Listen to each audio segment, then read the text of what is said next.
तुमसे पहले वो जो एक शख्स यहाँ तख्त नशीं था, तुमसे पहले वो जो एक शख्स यहाँ तख्त नशीं था, उसको भी अपने खुदा होने पे इतना ही यकीन था। दोस्तों, मैं हूं शम्स तबरेज और आप देख रहे हैं टाइम्स मेल। ताकत, गुरूर, पैसा, सत्ता और हुकूमत जब किसी हुक्मरान के सिर पर तानाशाही ताज बनकर सज जाती है तो खुद को वो खुदा मानने लगता है।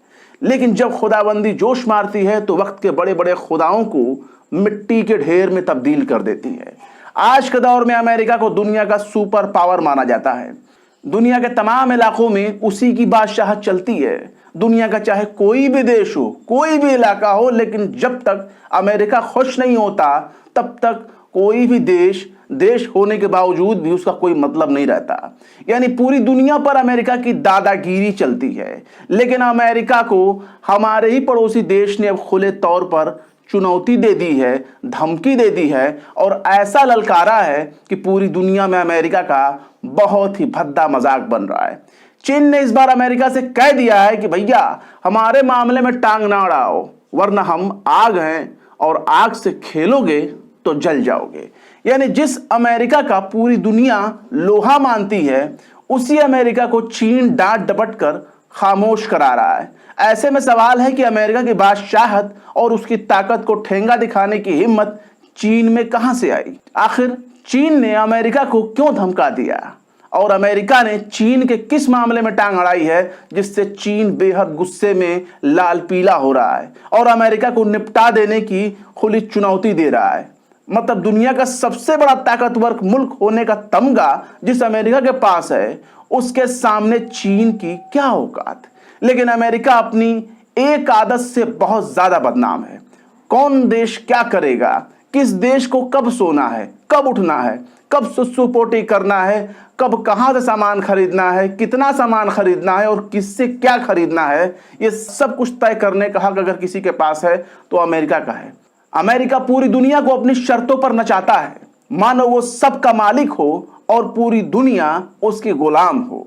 ऐसे में अगर चीन अमेरिका को आग से दूर रहने की बात कह रहा है तो ये बात कोई मामूली बात नहीं है। वैसे भी लाल आंख दिखाने की धमकी तो हमारे मोदी बाबू भी किसी जमाने में खूब दिया करते थे, पर वो धमकी तमाम भाषणबाजी केवल माइक पर होती थी। चीन तो सीधे अमेरिका के राष्ट्रपति जो बाइडेन से कह रहा है कि आग से खेलने की कोशिश ना करो मियां, वरना जल जाओगे। गजब की बेइज्जती है। दरअसल अमेरिका के राष्ट्रपति जो बाइडेन ने गुरुवार देर रात चीन के प्रेसिडेंट शी जिनपिंग से वीडियो कॉन्फ्रेंसिंग के जरिए बातचीत की। न्यूज एजेंसी रॉयटर्स के मुताबिक ताइवान में अमेरिका की दखलंदाजी से नाराज चीनी राष्ट्रपति ने बाइडेन को एक तरह से सीधी धमकी दे दी है। जिनपिंग ने कहा है कि मैं आपसे सिर्फ इतना कहना चाहूंगा कि जो लोग आग से खेलने की कोशिश करते हैं वो जल जाते हैं। इस वार्निंग के सीधे कई मायने निकलते हैं। दोनों देशों के बीच रिश्तों का फासला और भी ज्यादा बढ़ रहा है। ताइवान के मामले में चीन बिल्कुल भी नहीं चाहता कि अमेरिका किसी भी तरह से कोई भी दखलंदाजी करे। चीन और अमेरिका के बीच 28 जुलाई की देर रात ये बातचीत हुई थी, जिसमें बाइडेन और जिनपिंग 2 घंटे 17 मिनट तक वीडियो कॉन्फ्रेंसिंग से जुड़े रहे। इस दौरान अमेरिका के प्रति चीन का रवैया बेहद तल्ख था, बहुत ही सख्त था। दरअसल माना जा रहा है कि अमेरिकी संसद की स्पीकर नैन्सी पेलोसी अगले हफ्ते ताइवान के दौरे पर जा रही हैं। 25 साल बाद अमेरिका का कोई इतना बड़ा नेता ताइवान के आधिकारिक दौरे पर जा रहा है। इस दौरे के जरिए अमेरिका चीन को यह बताना चाहता है कि अमेरिका अब ताइवान को अकेले नहीं छोड़ सकता और उसकी हर मुमकिन मदद करेगा। अमेरिका का यही दौरा चीन की आंख में खटक रहा है। यही वजह है कि चीन कई दिनों से अमेरिका को नतीजे भुगतने की धमकी दे रहा है। माना जा रहा है कि अमेरिकन आर्मी ने भी नैन्सी पेलोसी को फिलहाल ताइवान ना जाने की सलाह दी है। आर्मी का मानना है कि यूक्रेन और रूस के बीच जंग चल रहा है। ऐसे में अगर ताइवान में कोई संघर्ष होता है तो ये मामला बेहद खतरनाक साबित होगा। अब अमेरिका के लिए ताइवान नाक का सवाल बन चुका है, तो वहीं चीन के लिए उसकी शाख का सवाल। चीन वंस चाइना पॉलिसी के तहत ताइवान को अपना हिस्सा मानता है, जबकि ताइवान खुद को एक स्वतंत्र देश के तौर पर देखता है। आगे हम आपको बताएंगे कि ताइवान को लेकर अमेरिका क्यों इतना दखल दे रहा है। लेकिन पहले सुन लीजिए कि आखिर ताइवान और चीन का क्या रिश्ता है। इसके लिए आपको चीन और ताइवान के अतीत में झांकना होगा, दोनों के इतिहास को देखना होगा, टटोलना होगा, क्योंकि इतिहास कहता है कि ताइवान चीन का ही हिस्सा है। दोनों देशों के बीच अलगाव तकरीबन दूसरे विश्व युद्ध के बाद शुरू हुआ। उस समय चीन में चीनी कम्युनिस्ट पार्टी का वहां की सत्ताधारी नेशनल पार्टी कुओमिंतांग के साथ लड़ाई चल रही थी। साल 1949 में माओ से तुंग के नेतृत्व वाली चीनी कम्युनिस्ट पार्टी जीत गई और राजधानी बीजिंग पर कब्जा कर लिया। उसके बाद कुओमिंतांग के लोग भागकर दक्षिण पश्चिमी द्वीप ताइवान चले गए। उसके बाद से अब तक कुओमिंतांग ताइवान की सबसे बड़ी मुख्य पार्टी मानी जाती है। ताइवान के इतिहास में ज्यादातर समय तक कुओमिंतांग की पार्टी का ही शासन रहा।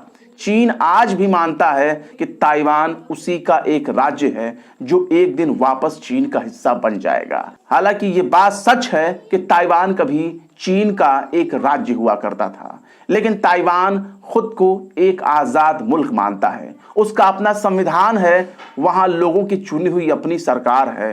ताइवान दक्षिणी पूर्वी चीन के तट से करीब 100 मील दूर स्थित एक द्वीप है। ये द्वीप कोई ऐसा वैसा द्वीप नहीं है, बल्कि ये द्वीपों की वो श्रृंखला है जिसमें मौजूद अमेरिका के कई समर्थक देश हैं। फिलहाल दुनिया के 13 देश ताइवान को एक अलग और संप्रभु राष्ट्र के तौर पर मानते हैं।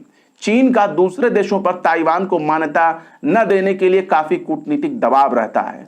चीन की यह भी कोशिश होती है कि दूसरे देश कुछ ऐसा न करें जिससे ताइवान को एक अलग देश के तौर पर पहचान मिले। चीन अगर ताइवान पर कब्जा कर लेता है तो पश्चिमी प्रशांत महासागर में अपना दबदबा दिखाने के लिए बिल्कुल आजाद हो जाएगा, जो अमेरिका के लिए किसी खतरे की घंटी से कम नहीं, क्योंकि ताइवान पर चीन का कब्जा होने के बाद गुआन और हवाई द्वीपों पर मौजूद अमेरिकी मिलिट्री अड्डे पर भी खतरे के बादल मंडराने लगेंगे। हालांकि चीन का दावा है कि उसके इरादे पूरी तरीके से शांतिपूर्ण हैं। अभी हाल ही में पहली बार ताइवान मिलिट्री के तीनों विंग ने वार एक्सरसाइज यानी युद्धाभ्यास किया था। इस दौरान सिर्फ चीन से निपटने के लिए स्ट्रेटजी पर जोर दिया गया। ताइवान मिलिट्री ने अमेरिका से खरीदी गई मिसाइलों का भी टेस्ट किया। वारशिप और फाइटर जेट में लगाकर उनकी टेस्टिंग की गई। इसके अलावा अमेरिकी ड्रोन का भी इस्तेमाल किया गया। वन चाइना पॉलिसी के तहत यूएस ताइवान को कूटनीतिक तौर पर मान्यता नहीं देता, लेकिन अमेरिका लोकतांत्रिक रूप से ताइवान को हथियार बेचता है ताकि वो अपनी रक्षा कर सके। ये ऐसा अमेरिका का सोचना है। वहीं दूसरी तरफ चीन से दो टूक जवाब सुनने के बाद अमेरिका की घनघोर बेइज्जती हुई है।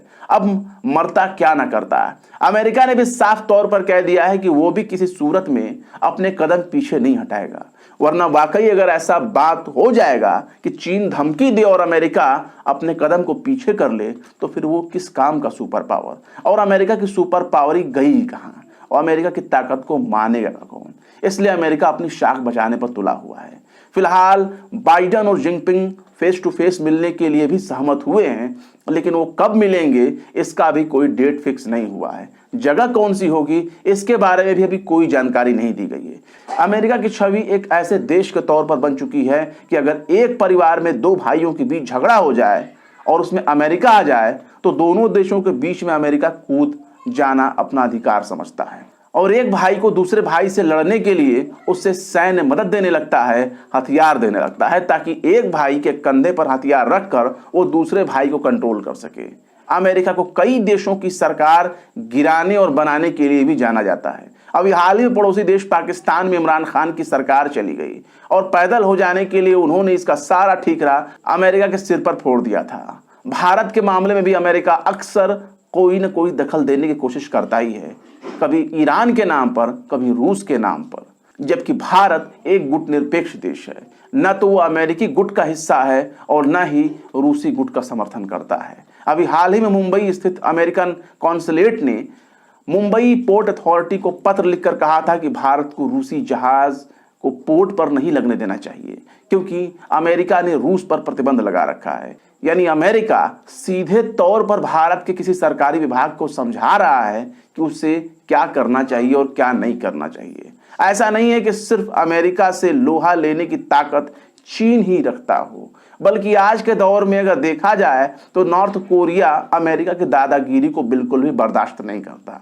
वो आए दिन अमेरिका पर परमाणु हमले की धमकी देता रहता है।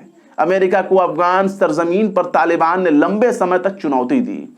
एक दिन ऐसा भी आया कि अमेरिका ने जिनको आतंकवादी घोषित करके लंबे समय तक लड़ता रहा, उन्हीं आतंकी तालिबानियों के हाथ पर जोड़कर अमेरिका एक दिन अफगानिस्तान छोड़कर भाग जाता है। वियतनाम भी एक ऐसा ही उदाहरण है। बहरहाल हर शेर का एक सवा शेर होता है जिसे बब्बर शेर कहते हैं। हम ये नहीं कहेंगे कि चीन एक बब्बर शेर है, क्योंकि ताकत हमेशा एक शख्स के पास नहीं होती।